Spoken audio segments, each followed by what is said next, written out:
মন আমাদের সবচেয়ে বড় বন্ধু, আবার সবচেয়ে বড় শত্রুও কেন?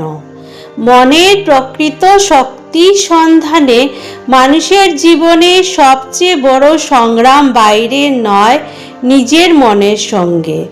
মানুষের সবচেয়ে বড় বন্ধু, আবার সবচেয়ে বড় শত্রুও কেন মন? নমস্কার শ্রদ্ধেয় দর্শকবৃন্দ, জয় গুরু সবাইকে। শ্রী শ্রী বাবামুনি স্বামী স্বরূপানন্দ পরমহংসদেবের জীবন দর্শনের আলোকে এই আলোচনায় আমরা জানব কেন মনই মানুষের সর্বশ্রেষ্ঠ বন্ধু, আবার নিয়ন্ত্রণহীন হলে সবচেয়ে বড় শত্রুও হয়ে উঠতে পারে।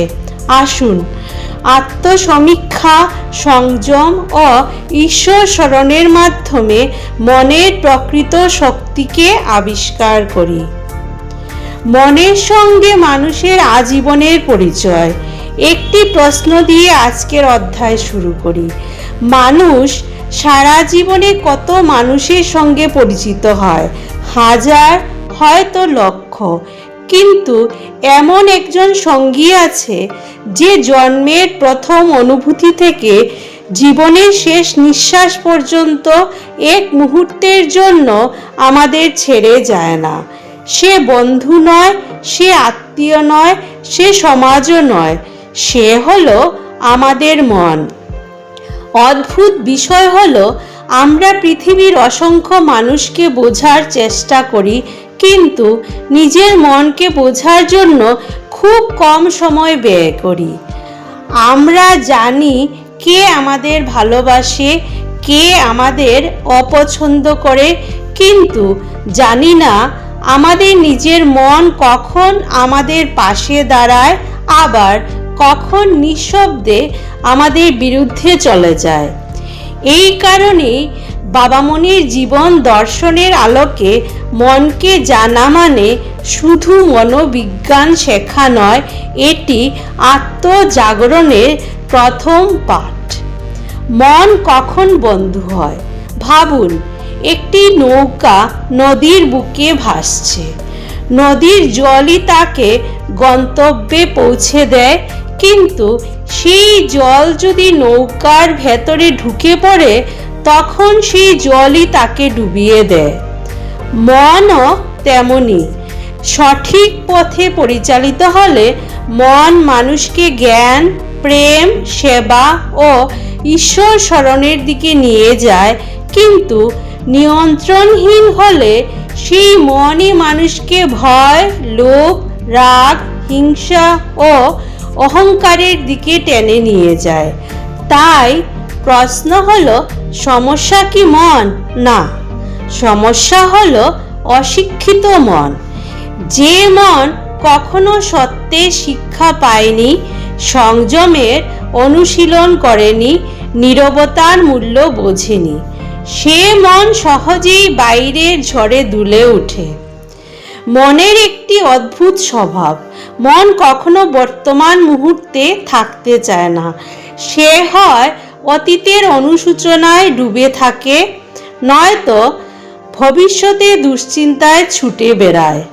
আজকের আনন্দকে সে আগামীকালের ভয়ে হারিয়ে ফেলে।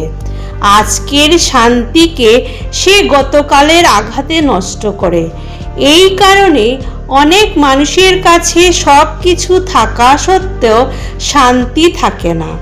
অশান্তির মূল কারণ সব সময় বাইরের ঘটনা নয়, অনেক সময় তা নিজের অস্থির মন।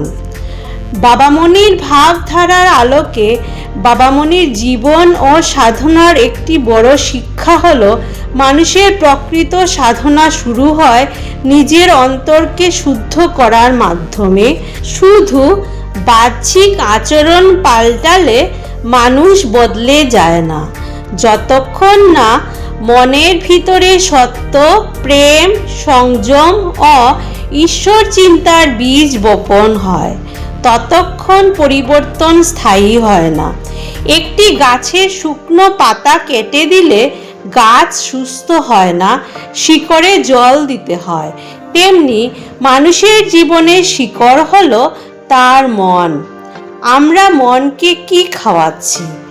শরীরের জন্য আমরা ভালো খাদ্য বেছে নেই, কিন্তু মন, সারাদিন আমরা কি দেখছি, কি শুনছি, কি ভাবছি, কাদের সঙ্গে সময় কাটাচ্ছি, প্রতিটি দৃশ্য, প্রতিটি শব্দ, প্রতিটি চিন্তা মনের ভিতরে অদৃশ্য ছাপ রেখে যায়। যে মন প্রতিদিন রাগে ভরে ওঠে, সে একদিন রাগী মানুষ হয়ে ওঠে। যে মন প্রতিদিন ঈর্ষা লালন করে, সে একদিন নিজের সুখও হারিয়ে ফেলে।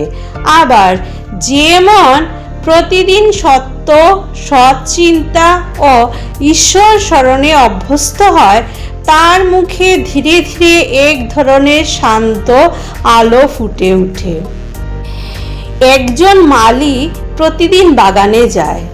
সে শুধু ফুলে জল দেয় না, আগাছাও তুলে ফেলে। কারণ সে জানে আগাছা রেখে শুধু ফুলে জল দিলে একদিন আগাছাই পুরো বাগান দখল করবে। আমাদের মনও একটি বাগান। সেখানে ভালো চিন্তার ফুল ফুটাতে হবে, খারাপ অভ্যাসের আগাছাও তুলে ফেলতে হবে। এ কাজ কেউ আমাদের হয়ে করতে পারবে না। আজ রাতে ঘুমানোর আগে নিজের মনকে 3টি প্রশ্ন করুন। আমি সারাদিন কি চিন্তা করেছি? আমার কোন চিন্তাগুলো আমাকে শান্ত করেছে? আর কোন চিন্তাগুলো আমার অন্তরের শক্তি কেড়ে নিয়েছে? এই প্রশ্নগুলোর সৎ উত্তরই হবে আত্মশুদ্ধির শুরু। আমরা প্রায়ই জীবনের নানা সমস্যার জন্য মানুষকে, পরিস্থিতিকে বা ভাগ্যকে দোষ দেই, কিন্তু খুব কমই নিজের মনের দিকে ফিরে তাকাই। যে মন আজ অশান্ত, সেই মনই একদিন শান্ত হতে পারে। যে মন আজ ভয় পায়, সেই মনই একদিন সাহসের আলোয় জেগে উঠতে পারে। যে মন আজ পৃথিবীর দিকে ছুটে বেড়ায়, সেই মনই একদিন ঈশ্বরের দিকে ফিরে আসতে পারে। এই পরিবর্তন একদিনে আসে না, এটি আসে প্রতিদিনের ছোট ছোট সত্যনিষ্ঠ সিদ্ধান্তে, সংযমে, প্রার্থনায় ও আত্মসমীক্ষায়। হয়তো এই কারণেই বাবা মনির জীবন দর্শন আমাদের মনে করিয়ে দেয়, মানুষের সবচেয়ে বড় জয় বাইরের জগৎকে জয় করা নয়, নিজের মনকে আলোর পথে পরিচালিত করাই প্রকৃত পরিচয়। তাই আমাদের প্রত্যেকের যেন এই প্রার্থনাই স্মরণে থাকে, হে পরম করুণাময়, আমাদের মনকে নির্মল করো, অস্থিরতার মধ্যে স্থিরতা, অহংকারের মধ্যে বিনয়, বিভ্রান্তির মধ্যে সত্য এবং অন্ধকারের মধ্যে তোমার আলোর পথ দেখাও। আমাদের মন যেন আমাদের বন্ধুই হয়ে ওঠে, তোমার দিকে এগিয়ে যাওয়ার বিশ্বস্ত সঙ্গী। জয় বাবামণি। ওম শান্তি, ওম শান্তি, ওম শান্তি।